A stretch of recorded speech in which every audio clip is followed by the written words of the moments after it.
and I'm going to show you how to perform a respiratory assessment on your patient. So you're just going to do a general inspection of your patient, and you're going to get a history from them at the same time.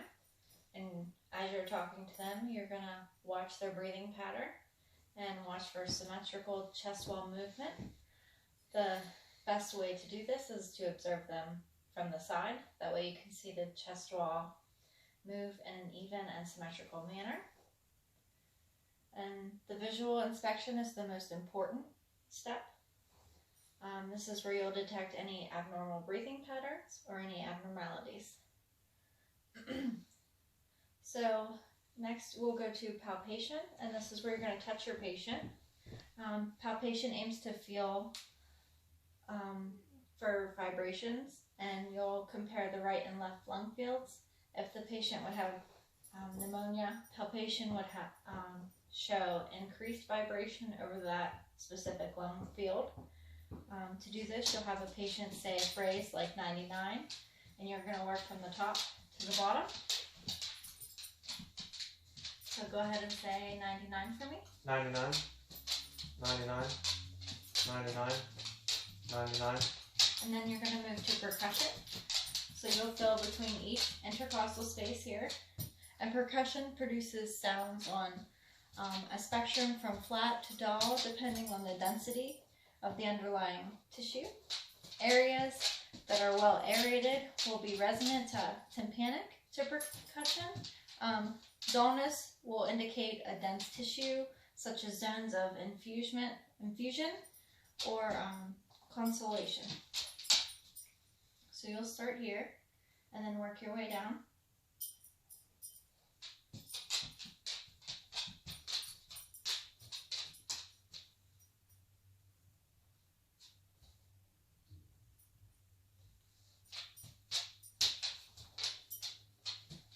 And then you're going to listen to your patient with a stethoscope.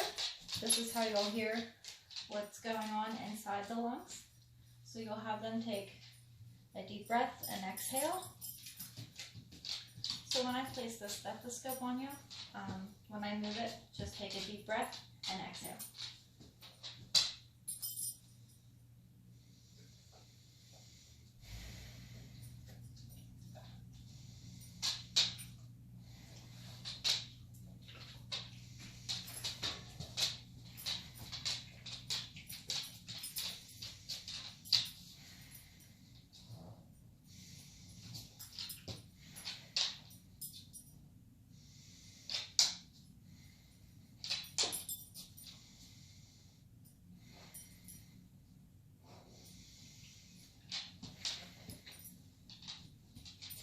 And here you're listening for any abnormal lung sounds, and these lung sounds here are considered abnormal. You have your coarse crackles, which would be a low-pitched bubbling sound.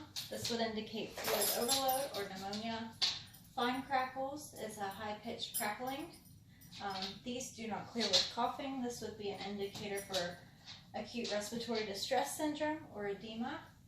If the patient would have a wheeze, this sounds high-pitched and musical. This is an indicator for asthma. Bronchi is like a snore sound.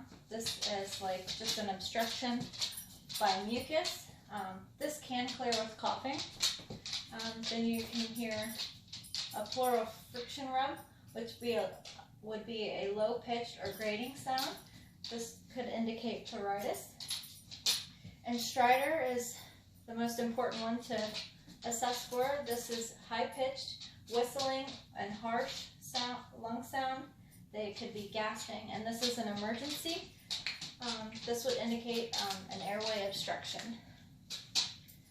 So when assessing, you're doing a respiratory assessment, you just want to make sure that proper documentation is the assessment final chapter in any physical assessment.